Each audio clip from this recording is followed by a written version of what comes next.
So this is the top of my hostel where it looks like I just couldn't be bothered to finish it.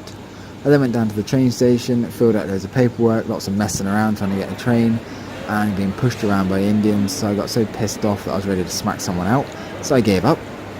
I then met two Indians who also wanted to go to New Delhi, so we went down together, and all three of us still couldn't book a train, so we went back to the hostel instead. The next day I tried again, the train was going 4 hours late, eventually I just got annoyed and gave up again, so I caught a bus to New Delhi instead. It was quite funny because we pulled up to a checkpoint and this air-conditioned tourist bus pulled up next to us. So I was looking at them thinking what they must have paid, and they were looking at me thinking what the hell is that white guy doing on an Indian bus. Took the metro into the city where I found this really nice hostel. It was quite a flash looking hostel, and here's a stairwell spiralling down through the 4 floors.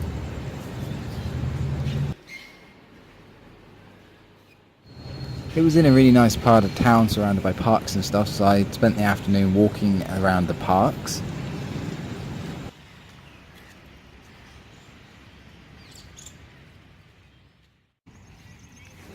It was actually really nice just to escape from the city for a bit, because travelling takes you from one city to the next, so you never really get to see the rural areas unless you specifically go out the way.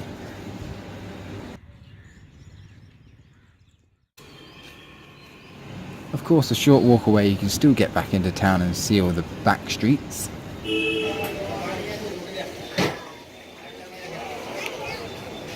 There's plenty of street food around here, and you can get meals for like 10 to 30p, so it's really cheap. So today is the day that Dad's flying into New Delhi to meet me, and I'm on the metro to go and pick him up from the airport. How are you finding it? Busy, warm. It's not too bad, it's not too hot, so I'm happy. I've got my favourites carrying with me, look after us on that. So Dad very quickly got the full-on Indian experience. We took a rickshaw ride through the city, faffed around with more paperwork to try and get him a SIM card, and then tonight we got a nice hotel, Dad's Treat. All this was only for like £19.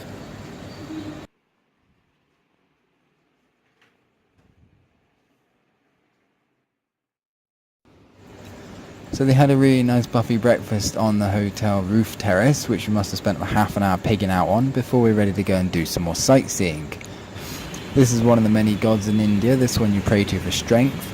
And then whilst you're in India, of course, you've got to go and watch a snake charmer. Good. No problem, sir. No teeth, no teeth. Not take yes. Teeth. Take yes. It's not poisonous. No. Poisonous is no problem. No problem. Good friend, my friend, this good. You take basket, take it. Yeah, good picture.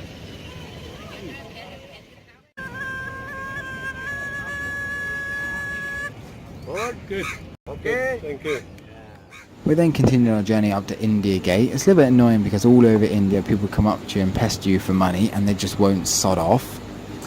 We went to see a fort, tried to get a cash as well, but we couldn't. So then we went down and went to the zoo instead.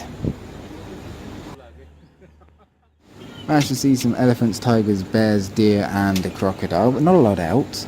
We then found Connaught Place, which is the posh circle of town. It's where they have all the branded shops. I'm now forcing Dad with the real India experience and I'm making him stay in the hostels in the arse end of nowhere. So here's the back streets down to our accommodation.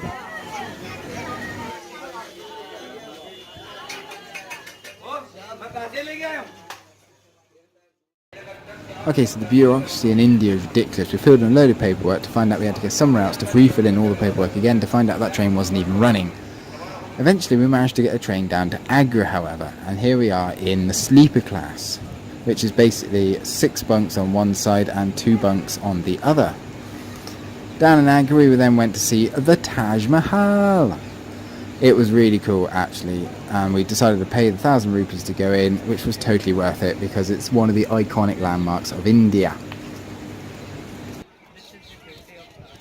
It's quite amazing actually because literally last night there was a thunderstorm which killed 27 people, took one of the spires off the roof, which smashed all over the floor and ripped up some of the trees. This was literally last night.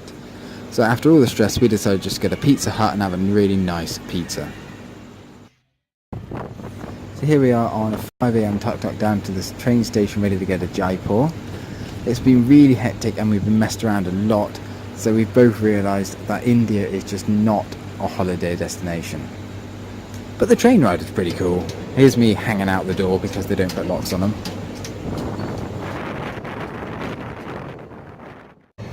This time we decided to go for the 2AC class, which means you get more space and air conditioning, so it's really comfy in here.